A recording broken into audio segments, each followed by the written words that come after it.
할렐루야. 코로나 바이러스 때문에 혼란스러운 전국입니다. 많은 사람들이 걱정도 우려도 하고 있는 그런 순간들인데요. 이와 같은 바이러스들을 예방하는 그런 방법들이 여러 가지가 있죠. 그 중에 하나는 손을 씻는 것이 정말 중요한 그런 예방법이라고 그럽니다. 손만 잘 씻어도 웬만한 모든 질병은 다 예방할 수 있다, 이렇게 알려져 있습니다.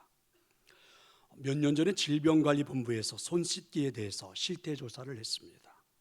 예를 들면 화장실에서 일을 본 뒤에 손을 잘 씻고 있는가, 또 집에 돌아온 다음에 손을 잘 씻고 있는가, 이런 것들이죠.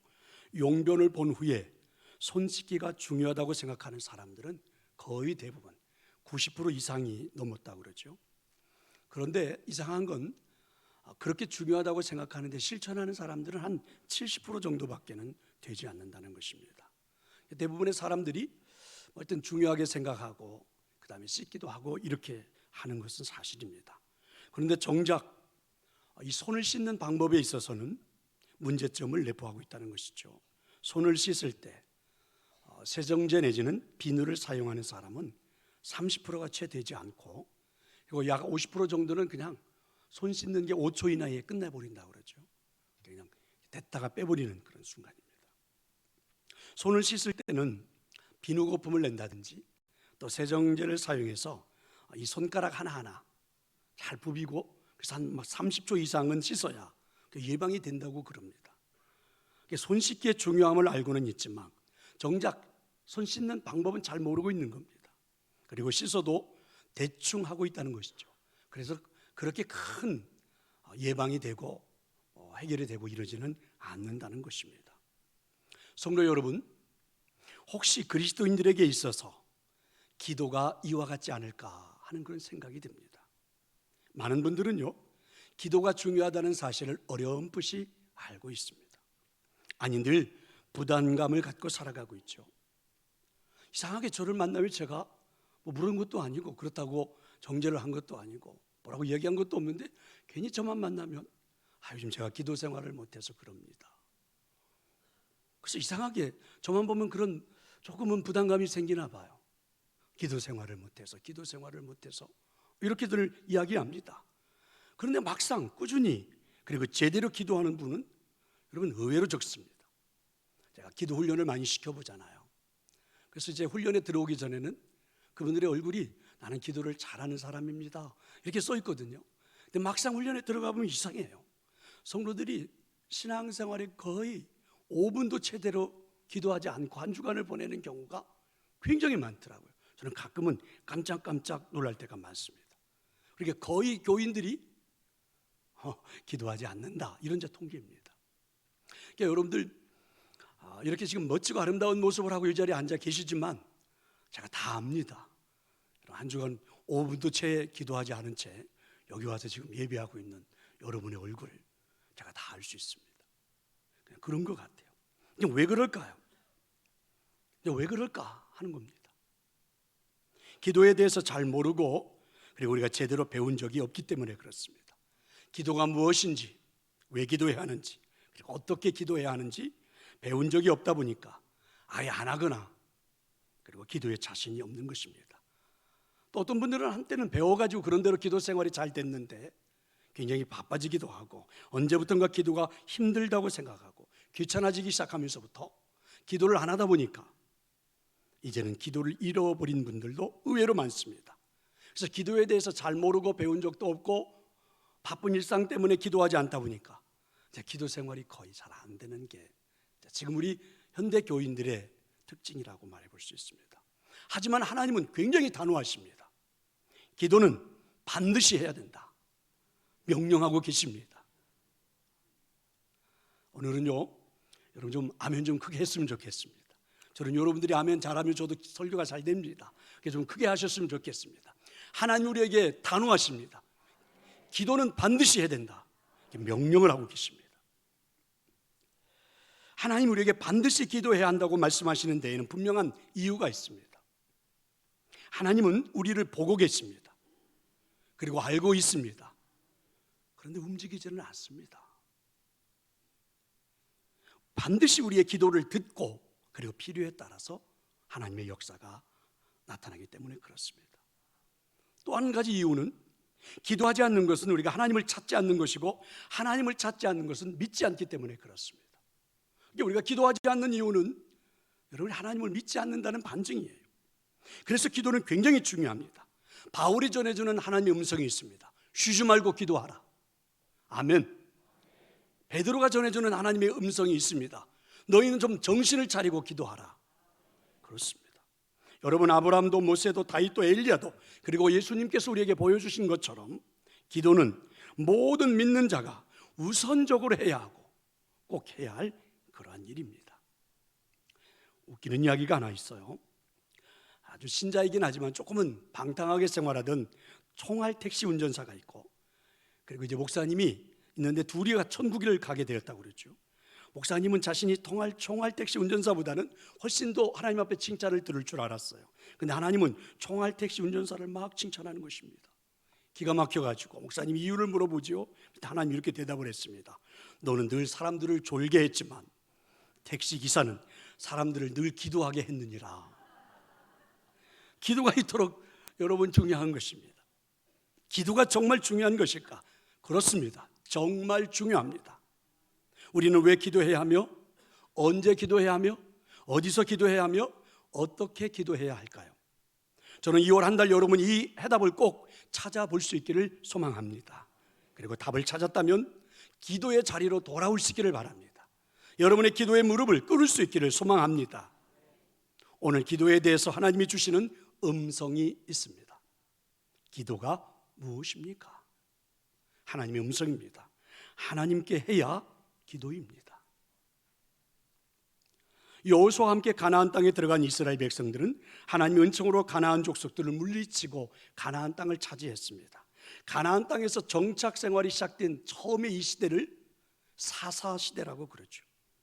사사시대의 특징은 특별히 나라를 이끌어가는 왕이 없습니다. 관리들이 없습니다. 특별한 어려움이 생기면 그 난관을 해결하는 지도자를, 사사를 하나님이 직접 세워주십니다. 그러면 이 사사가 문제를 해결하고 나면 다시 평면으로 돌아가 평안을 누리고 살아갑니다. 사사시대의 특징은 그런데 아주 단순해요. 복잡하지가 않습니다. 그 원리대로 돌아가는 것처럼 그렇게 보여요. 이스라엘 백성들이 하나님의 은혜로 태평성대가 30년, 40년, 80년 이렇게 찾아오게 되면 그 태평생대를 누리다가 어김없이 그 다음에 따라오는 것이 있습니다. 하나님의 은총을 잃어버려요. 하나님을 잊어버립니다. 그러면 자연스럽게 이들은 하나님 대신에 우상을 섬기기 시작하죠. 그러면 그때마다 이스라엘은 신기하게도 주변 여러 나라들에게 지배를 받습니다. 고통 속으로 들어가는 거죠. 오늘 하나님 주신 이 본문의 말씀도 바로 그런 것입니다. 여자 사사 드보라가 하나님의 부르심을 받아서 어려운 난격을 해결한 뒤 40년의 평온 생활이 시작됐습니다. 평온한 상태가 유지되자 어김없이 이스라엘 백성들은 또다시 하나님을 잊어버렸습니다. 하나님을 등졌습니다. 하나님을 잊어버리고 하나님을 등지면 그 다음에 나타나는 건 우상을 섬기는 거죠.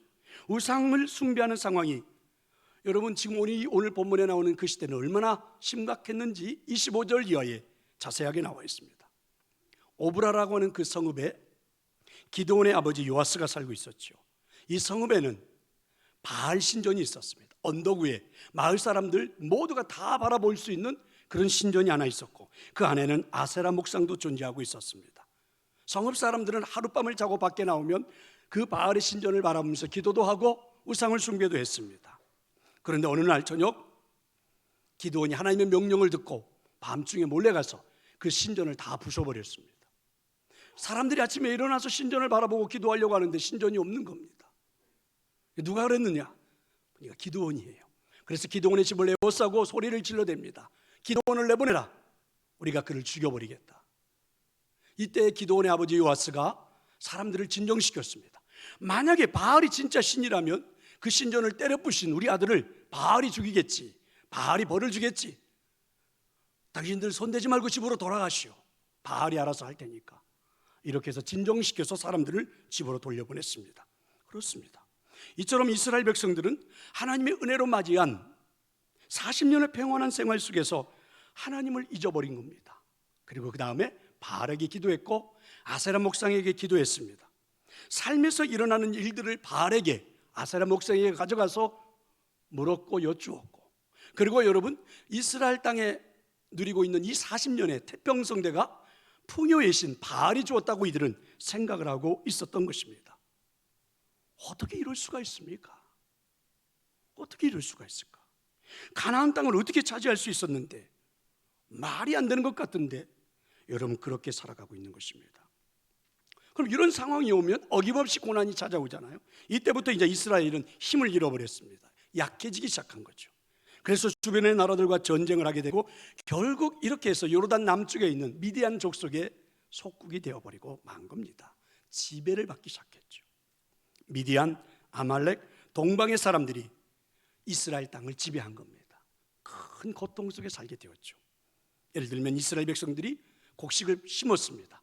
그래서 새싹이 막 나서 자라려고 그러면 미디안 사람들, 아말렉 사람들, 동방 사람들이 짐승떼, 양떼, 소떼 모든 걸 다 거느리고 와가지고 조금씩 자란 그 새싹을 다 먹어버리는 겁니다. 아예 장막을 치고 그곳에서 거주하는 거예요. 그러니 뭐 제대로 된 농사가 될 리가 없지요. 그리고 이제 추수할 때가 되면 다시 올라와가지고 추수한 열매를 다 약탈해 가버리는 겁니다. 곡물만 그러는 게 아닙니다. 양도 소도 나기도 이들이 그냥 다 약탈해 가버리고 말았습니다. 근데 제대로 살 수가 있습니까? 그래서 이스라엘 백성들이 궁여지책으로 산에 들어가서 웅덩이를 만들고 굴을 만들어 놓고 그곳에서 타작을 하기도 하고 열매를 거두기도 합니다. 그런데 이런 고통을 지금 이스라엘 백성들이 7년째 당하고 있는 겁니다. 얼마나 힘들까요? 미디안에 맞서서 싸우고 싶지만 힘이 없습니다. 살아있으나 사는 게 아니에요. 이와 같은 현실을 만날 때 대부분의 사람들이 하는 방법이 있잖아요. 우리도 뭐 비슷하지 않습니까? 친구를 찾아간다든지, 안 되면 점집 무당을 찾아간다든지, 아무 신에게나 가서 막 빌고 그럽니다. 이스라엘 백성들도 그랬습니다.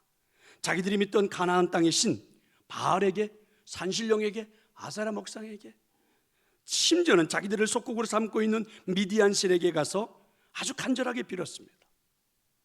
여러분, 대부분 동서양에 비슷한 사상이 있죠. 지성이면 감천이다, 간절하면 통한다, 이런 사상입니다.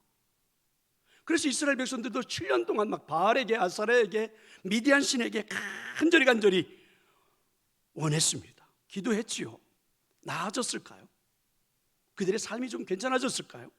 여러분, 6절에 보니까 이렇게 말하죠. 이스라엘의 궁핍함이 심한지라. 전혀 나아지지 않았습니다. 바알에게 빌었지만 아무런 반응이 없습니다. 더 큰 실패만 경험한 것입니다. 이때 이스라엘 백성들은 깨달았습니다. 그때 그 깨달음이 이제 오늘 하나님의 말씀에 이렇게 기록이 되어 있죠. 6절을 한번 보실래요? 자, 우리 6절의 말씀을, 오늘 하나님 주시는 말씀이니까 한번 읽어보십시다. 이스라엘이 미디안으로 말미암아 궁핍함이 심한지라. 이에 이스라엘 자손이 여호와께, 그렇습니다, 여호와께 부르짖었더라. 하나님께 나와서 간절하게 부르짖기 시작한 것입니다. 근데 그들이 부르짖는 기도의 대상이 바뀐 거예요. 바알도 아니고 아세라 목상도 아니고 미디안 신도 아닌 하나님께 기도하기 시작했습니다. 국어 사전에 보면 어떤 절대적 존재에게 비는 것, 이것을 기도라고 정의했습니다. 기도는 어떤 절대적인 신에게 비는 것이다. 그런데 여러분, 성경에서 말하는 기도에 대한 정의는 다릅니다. 간절하게 빈다고 다 기도라, 그렇게 말하지 않습니다. 성경이 말하는, 하나님 우리에게 말씀해 주시는 기도는, 정의는 무엇입니까? 이런 겁니다. 하나님께 해야 기도다. 하나님께 해야 기도다. 믿으시기를 축원합니다. 이게 바로 성경이 말씀하시는 기도에 대한 정의입니다. 하나님께 하는 것이 기도인데 정말 그랬더니 뭔 역사가 일어났을까요? 여러분, 변화가 일어났습니다. 8절에 보니까 여호와께서 이스라엘 자손에게 한 선지자를 보내시니 하나님이 움직이기 시작했어요. 이스라엘 백성들의 고통 속에 개입하기 시작하셨습니다. 12절의 말씀에 보니까 여호와의 사자가 기드온에게 나타나 이르되 큰 용사여, 여호와께서 너와 함께 계시도다. 하나님이 이스라엘 백성들에게 임재하기 시작한 겁니다. 동행하기 시작하신 것입니다. 7장 9절에 보면 그 밤에 여호와께서 기드온에게 이르시되 일어나 진영으로 내려가라. 내가 그것을 내 손에 넘겨주었느니라. 하나님이 전쟁을 시작하셨습니다. 미디안 족속을 몰아내기 시작한 것입니다. 그렇습니다. 바알에게, 아세라에게, 아무리 기도한들 애원한들 아무런 역사가 일어나지 않았습니다. 아니, 일어날 수가 없어요. 그건 불가능한 일입니다. 기도에 대한 정의, 기도는 무엇입니까? 하나님께 해야만 기도입니다. 그게 안 하십니까? 하면 하나님께 해야만 기도입니다. 그렇습니다. 아무에게나 빈다고 기도가 아닙니다. 하나님께 해야만 하는 것이 기도입니다. 가끔 드라마를 보면 막 그런 내용들이 있더라고요. 어떤 사람이 막 어려운 공경과 환경에 처하면 이렇게 기도하더라고요. 석가모니, 부처님, 하나님, 신령님, 아무나 어떤 데 기도하다가 누구나 좀 걸려들라고 이렇게. 어떤 분들은 새벽에 보면 막 앞뒤로 손을 하면서 막 뭐라고 중얼중얼거리면서 박수를 치면서 다니는데, 여러분, 누구라도 간절한 마음으로 부르짖으면 들을 거라고 생각하는데 착각입니다. 아무리 간절하다고 아무나 막 부른다고 그 기도입니까? 아니에요. 편지를 쓸 때 수신자가 정확해야 편지는 배달이 되고, 대화를 할 때에 상대방이 정확해야 효과가 있습니다. 아무리 외쳐도, 아무리 간절히 외쳐도 없는 존재, 모르는 존재에게 이야기하면 소용이 없습니다. 들을 만한 분에게 기도해야 하는 것입니다. 진짜 계신 분에게 외쳐야 기도입니다. 누구에게 부르짖어야 합니까? 하나님께 가야 할 줄로 믿습니다. 하나님께 부르짖고 하나님과 대화할 때 그게 진짜 기도인 줄로 믿습니다. 바라기는 나는 부르짖었다, 그런 감정만 가지고 여러분 기도 생활이 된다고 착각해서는 안 됩니다. 오늘 이 시간 정말 하나님께 나아가서 기도하는 여러분이 되시기를 축원합니다. 성도 여러분, 오늘 본문에 나오는 이스라엘 백성들 시대만이 아니라 오늘 우리가 사는 시대에도 우리 주변에는 신들이 너무 많아요. 우상들이 내 삶의 주변에 너무 많습니다. 여러분, 돈을 만문이라고 그러잖아요. 절대적인 만문의 신이 존재하고 있죠. 그렇게 놓고 보니까 여러분, 권력의 신도 있습니다. 명예의 신도 있죠. 학력의 신도 있고, 능력의 신도 있고, 심지어는 땅과 집 이야기라는 손낙구라는 사람이 써놓은 책에 보니까 우리 한국 사람들에게는 부동산의 신도 있대요. 한국 사람들은 완전히 부동산 신의 추종자들이래요. 거기에 사로잡혀서 살아간대요.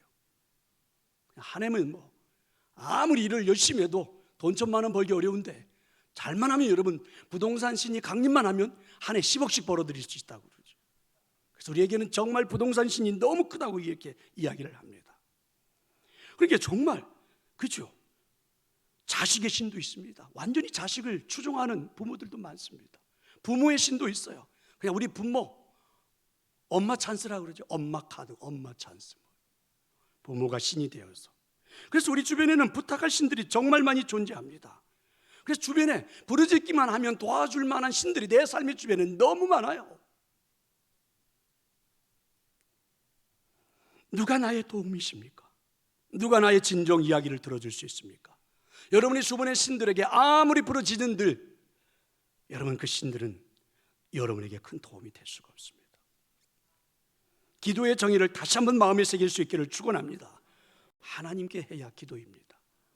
왜 그럴까요? 우리의 기도를 들어주시는 분은 여호와 하나님뿐이시기 때문입니다. 해결할 수 있는 능력도, 그 해결의 행복으로 이어지는 기쁨도, 그 기쁨이 인생의 능력으로 나타나게 하시는 분은 유일하게 우리 하나님 한 분밖에는 없기 때문에 그렇습니다. 여러분, 과학자라 그러면 존 뉴턴을 우리는 말하죠. 최고의 과학자라고 말합니다. 만유인력을 발명한 과학자 뉴턴. 여러분, 근데 그 사람이 의외로 뜻밖의 철저한 신앙인이었다는 사실을 아십니까? 과학적으로 논리적으로 증명해서 뭔가를 이성적으로만 살았던 사람처럼 아닙니다. 이 사람은 어려울 때마다 기도해서 용기를 얻었고, 기도한 후에 늘 사람들에게 그렇게 고백을 했습니다. 내가 가지고 있는 망원경으로는 지구에서 멀리 떨어진 천체도 다 볼 수 있습니다. 그러나 때때로 나는 망원경을 옆에 놔두고, 아니 망원경을 닫아버리고 내 골방에 들어가 눈을 감고 하나님 앞에 기도합니다. 그러면 세상에 있는 어떤 망원경으로도 볼 수 없는 하늘의 신비가, 내 인생의 신비가 내 눈에 들어옵니다. 이게 여러분 뉴턴의 고백입니다. 그렇습니다. 기도는 하나님께 해야 기도입니다. 하나님께 해야 기도입니다. 오늘 여러분에게 기도의 대상이 정확하게 분명하게 그려질 수 있기를 축원합니다. 오늘 기도에 대해서 하나님이 주시는 음성이 있습니다. 기도의 자세는 어떻게 해야 할까요? 하나님 말씀하십니다. 체면보다 솔직함이 먼저입니다. 이스라엘 백성들이 기도했잖아요. 하나님 움직이기 시작했습니다. 구원의 약속을 하십니다. 그래서 하나님은 이 난국을 해결하기 위해서 또 한 명의 사사를 세웁니다. 그 한 명의 사사는 기드온입니다. 그래서 하나님의 사자가 오보라 지역에 살고 있는 요아스의 집 기드온을 찾아갔습니다. 기드온도 미드안 족속이 두려웠기 때문에 밀을 수확하는 그 수확철이었는데, 그래서 포도주 틀에서 밀을 수확하고 있는 겁니다. 사람들의 눈을 속여가면서 수확하고 있었던 거지요. 기드온 앞에 천사가 나타나서 그에게 인사를 합니다. 오 큰 용사여, 하나님께서 너와 함께 계시도다. 여러분, 이렇게 하나님의 사자가, 하나님이 보낸 사자가 나타났다면 상식적으로 하면 어떻게 해야 합니까? 얼른 나와서 그 하나님이 보낸 사자니까, 하나님이니까 인사도 하고 예의를 갖추고 이런 것이 당연하지 않습니까? 여러분, 우리가 이렇게 있다가 대통령이 내 앞에 나타나 보세요. 얼른 우리들도 온몸의 손을 만지고 예의를 갖추고 이런 것들이 상식적일 것입니다. 하물며 하나님이 오셨는데, 여러분 오늘 이 성경에 보니까 더욱더 그래야 되는데 기드온은 이상하지요. 13절에 보니까 기드온이 그에게 대답하되 오 나의 주여 여호와께서 우리와 함께 계시면 어찌 이 모든 일이 우리에게 일어났나이까. 오히려 하나님을 보고 따지기 시작했습니다. 당신이 있었으면 어떻게 이 나라에 이런 일이 있단 말입니까? 기본적인 예의는커녕 오히려 퉁명스럽습니다. 하던 일도 멈추지 않아요. 계속 일하면서 그냥 투덜투덜 이게 지금 기드온의 모습입니다. 심지어는 내가 우리 조상들한테 이야기를 들었는데 하나님께서 애굽에서 우리를 건져내셔서 광야 생활을 하고 가나안 땅으로 들어오게 하셨다고 하는데, 그 하나님 지금 뭐 하는 것입니까? 우리를 왜 이렇게 내버려 두는 겁니까? 왜 나타나지 않는 것입니까? 왜 우리를 미디안 손에서 벗어나지 못하고 있는데 그 하나님 무슨 소용이 있습니까? 막 이러면서 미디안이 막 따지기 시작하는 거, 기드온이 따지기 시작하는 것입니다. 여러분, 저는 이런 기드온을 별로 좋아하지 않습니다. 괜히 이런 거 흉내내고 그러지 않았으면 좋겠어요. 막 이렇게 하는 것이 신앙생활 잘하는 것처럼. 저는 절대로 기드온은 이런 거 별로 안 좋아합니다. 저는 이런 사람이 있으면 말리고 싶습니다. 그런데 여러분, 기드온의 모습은 여기서 끝나지 않아요. 천사가 기드온에게 하나님이 너를 택하였단다. 미디안에게 가서 구하라. 여러분, 기드온이 그 다음에 하는 대답을 보십시오. 15절에 보니까 이렇게 말해요. 오 주여, 내가 무엇으로 이스라엘을 구원하리까? 보소서, 나의 집은 므낫세 중에 극히 약하고 나는 내 아버지 집에서 가장 작은 자입니다. 두렵고 불편한 심정을 그대로 말합니다. 너무 솔직하다 못해서 참 무례하다 싶은 생각이 들 정도입니다. 그렇죠? 하나님 앞에 내가 뭘 가지고 구원한단 말입니까? 우리 므낫세 지파는 12지파 중에서도 가장 작은 지파에다가, 그 므낫세 지파 중에서 우리 아버지 요아스는 이름도 없는 사람에다가, 그 집에 있는 아는 아들은 우리 집 식구들이 알아주지도 않습니다. 그런 내가 무슨 이스라엘 백성들을 구원한다고요? 막 퉁명스럽게 따지듯이. 이런 거 별로 안 좋아한다고 그랬죠. 이렇게 하지 말라고 그랬습니다. 이렇게 하시면 안 돼요. 근데 하나님이 또 묵묵히, 여러분 이 기드온의 이야기를 듣고 또 말씀하십니다. 내가 반드시 너와 함께 하리니 네가 미디안 사람 치기를 한 사람 치듯 할 거다. 그러자 여러분, 기드온은 수그러들 줄 알았는데 표정을 요구합니다. 나에게 이런 말씀을 하시는 분이 정말 당신이 여호와 하나님이라면 나에게 표정을 좀 보여주세요. 당신이 하나님이라는 걸 보여주세요. 이렇게 말을 했습니다. 여러분, 한편으로는 이해가 됩니다. 7년의 고난 속에서 하나님의 임재를 느낄 수가 없었어요. 그러니까 앞에 계신 분이 정말 여호와 하나님이신지 믿을 수가 없다는 솔직한 표현입니다. 기드온이 하나님의 표정을 보고 싶다고 가져온 것이 있죠. 하나님의 사자를 기다리라고 해놓고 집에 가가지고 누룩을 넣지 않은 빵을 만들었습니다. 무교병이라고 그러죠.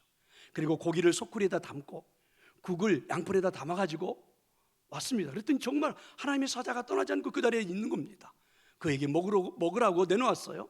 그랬더니 하나님의 사자가 그 양푼 속에 있는 국을 가져다가 고기에다 싹 부어버리고 흥건해졌잖아요. 그리고 가지고 있던 지팡이를 이 음식에다 갖다 대니까 바위에서 불이 나와가지고 여러분, 기드온이 가져온 음식을 다 불살라버린 겁니다. 태워버린 겁니다. 기드온의 마음이 조금 움직이기 시작했습니다. 조금은 혼란스럽기도 합니다. 이분이 정말 하나님이 맞는 건 아닌가? 정말 맞을까? 7년 동안 하나님의 임재를 경험할 수 없었던 하나님이 정말 나에게 찾아온 것은 아닐까? 조금은 이제 마음이 움직이기 시작한 겁니다. 그리고 며칠이 지났습니다. 정말 나라에 큰 일이 일어났습니다. 미디안 족속, 아말렉 족속, 동방의 족속들이 이번에 약탈이 아니라 아예 전쟁을 일으킨 것입니다. 어마어마한 숫자가 때를 지어서 가나안 땅을 정복하기에 진을 치고 온 겁니다. 대충 숫자를 씌워봐도 어마어마합니다. 성경은 한 12만 명 이상이 된다 이렇게 말을 하죠. 깜짝 놀랐습니다. 하나님께서 기드온에게 다시 찾아온 겁니다. 그리고 기드온에게 하나님 묻습니다. 전쟁할 마음의 준비가 되었느냐? 이 순간에도 여러분, 기드온은 불편한 마음을 그대로 드러냈습니다. 나에게 이스라엘 백성들을 구원하는 사사로 세우시려면 아직은 안 됩니다. 하나님, 다시 한번 제가 묻겠습니다. 제 손에 양털 한 뭉쳐가 있는데 제가 오늘 저녁 이걸 마당에다 놓겠습니다. 내일 아침에 깼을 때 이 양털 뭉치에만 이슬이 잔뜩 내려가지고 물이 가득 차게 하고 양털 그 주변의 마당은 아무런 물 한 방울 없게 해주셔야만 됩니다. 아침에 일어났죠. 가보았더니 여러분, 양털 뭉치에만 이슬이 잔뜩 내려서 그 물을 볼 수 있었고 주변에는 깨끗이 말라 있었죠. 여러분, 이 정도면 이제 됐잖아요. 근데 여러분, 기도는 그러지 않습니다. 하나님, 이거 가지고 안 됩니다. 이제 내일 한 번만 더 하겠습니다. 내일 아침에는 제가 양털을 다시 마당에 놓아줄 테니까 양털에는 이슬 한 방울 내리지 않게 하시고 마당에만 이슬이 잔뜩 내리게 해주소서. 아침에 일어나서 나가보았더니 정말 양털에는 이슬 한 방울 내리지 않고 주변에만 잔뜩 내렸습니다. 기드온의 부탁을 다 하나님은 들어주신 거죠. 성도 여러분, 생각해 보십시오. 지금까지 기드온의 이야기를 들으면서 어떤 생각이 드십니까? 단순하게 보면 기드온의 행동이 너무 무례하게 보입니다. 그래서는 안 돼요. 죄악 가운데 살았던 그들이 하나님께 돌아오는데 무슨 표징이 필요하고 확인이 필요합니까? 하나님 만나주셨다면 돌아오는 게 사실 맞지 않습니까? 정말 이런 행동은 믿음 없는 짓입니다. 그런데도 하나님은 기드온의 모든 요구를 들어주셨습니다. 무엇 때문입니까? 체면보다는 솔직함을 보신 것입니다. 7년 동안 하나님을 떠나 있었던 이스라엘 백성들의 신앙 상태가 기드온에게서 그대로 드러난 겁니다. 바알과 함께 살았던 이스라엘 백성들의 모습이죠. 아세라를 섬기면서 살았던 이스라엘 백성들의 모습입니다. 바알에게 속고 살았던 그들의 모습이에요. 아세라에게 속고 살았던 실질적인 모습입니다. 하나님은 그 솔직함을 보신 겁니다. 그렇습니다. 기도는요, 솔직해야 합니다. 많은 분들이 기도할 때 부담감을 느낍니다. 왜 그럴까요? 무슨 말을 해야 할지를 모르기 때문에 그렇습니다. 어떤 분은 이 말을 해도 될까? 혹시 무례한 것은 아닐까? 주저주저하죠. 어떤 분은 이 기도를 옆 사람이 들으면 어떡할까? 겁내기도 합니다. 그래서 주저합니다. 그런데 여러분, 하나님께서는 기도는 멋진 표현이라고 말씀하지 않습니다. 멋진 옷을 입고 멋지게 표현하는 것을 기도라고 말씀하지 않습니다. 내 모습 이대로, 지금의 상황 이대로 솔직하게 나타나는 것을 하나님은 좋아하십니다. 기도의 자세는 솔직함입니다. 지금의 솔직함을 담아 여러분은 기도해 보신 적이 있습니까? 지금 여러분의 삶의 자리에서 솔직하게 부르짖어 보신 적이 언제입니까? 여러분, 죄악의 자리에 그렇게 빠져 있으면서 솔직함의 기도를 드려보셨나요? 빈궁한 인생을 살아가면서 솔직함의 기도를 드려보셨습니까? 위기 속에서 여러분 솔직함의 기도를 드려보셨나요? 우리 너무 체면 차리는 것 아닙니까? 지금 여러분이 속해 있는 자리는 더러움의 자리, 죄악의 자리에 있으면서 그것을 씻는 것이 먼저 아닙니까? 뭐가 더 필요합니까? 하나님, 저에게 이 죄악의 자리에서 건져 주십시오. 하나님, 내가 어리석어서 이렇게 살고 있습니다. 나의 어리석음을 그곳에서 건져 주십시오. 여러분, 일주일에 5분 이상도 한번 기도해보지 못하는 여러분의 신앙생활은 나태한 것 아닙니까? 하나님, 나의 나태함에서 나를 건져 주십시오. 이 솔직함의 기도가 먼저가 아닐까요? 중요한 것은 여러분, 오늘 이 기도원처럼 하나님을 시험하는 기도는 안 돼요. 하나님을 시험하는 것처럼 보이는데 그런 것은 절대 아니었습니다. 양털에만 이슬이 내려야 하나님이 되는 것 절대 아니에요. 다만 7년 동안 바알을 섬기면서 그렇게 변해버린 이스라엘 백성들의 그 모습, 그 솔직함을 가지고 오늘 기도원이 하나님께 나왔던 것입니다. 성도 여러분, 어느 때보다도 지금 우리에게 필요한 것은 이 솔직함의 기도입니다. 한번 지금의 여러분이 있는 자리에서 하나님 앞에 엎드려 봐야 되지 않습니까? 있는 그대로 한번 내놓아 봐야 되지 않습니까? 내가 살아가고 있는 내 삶의 자리가 어떻게 기도로 표현되는 것입니까? 여러분 아시잖아요. 이대로 내버려 두면 내 신앙생활이 병들어가는 거 다 알고 있습니다. 그냥 지켜만 보고 있으렵니까? 여러분 이런 상태로 그냥 놔두면 어떻게 될지 뻔한 거 우리는 다 알고 있습니다. 그런데 그냥 지켜만 보고 있으렵니까? 아니잖아요. 솔직함의 기도가 필요하지 않습니까? 오늘 여러분에게 그런 하나님의 은혜가 임하기를 축원합니다. 그렇습니다. 하나님은 반드시 우리에게 임해 주실 줄로 믿습니다. 사랑하는 성도 여러분, 기도가 얼마나 중요한지, 반드시 기도해야 된다라고 명령하시는 그 하나님의 음성이 얼마나 중요한지 여러분 아십니까? 평창 동계 스페셜 올림픽 개막식에서 애국가를 감동적으로 불렀던 박무세라는 사람의 이야기입니다. 그를 임신한 어머니가 초음파 검사를 하던 중에 아기가 살 수 없다는 진단을 받게 되죠. 이 아이는 엄마 뱃속에서부터 이 머리 뒤쪽에 뼈가 형성되지 않아가지고 뇌가 밖으로 나온다는 거예요. 흘러나온다는 겁니다. 그래서 병원 측은 아기가 가망이 없고 산모의 생명까지 위험할 수 있으니까 낙태하라고 권면을 했습니다. 그래서 그 의사 이야기를 듣는 순간 그 엄마의 온몸을 흔드는 듯한 태동을 느꼈다고 그러죠. 아기가 막 발로 찼나 보죠, 배에서. 그래서 엄마는 깜짝 놀라서 어차피 죽을 아기라면 10달을 채워가지고 세상 빛을 볼 수 있게 하자, 이게 하나님 보시기에 옳은 일이 아닌가, 이렇게 생각을 하고 포기하지 않았습니다.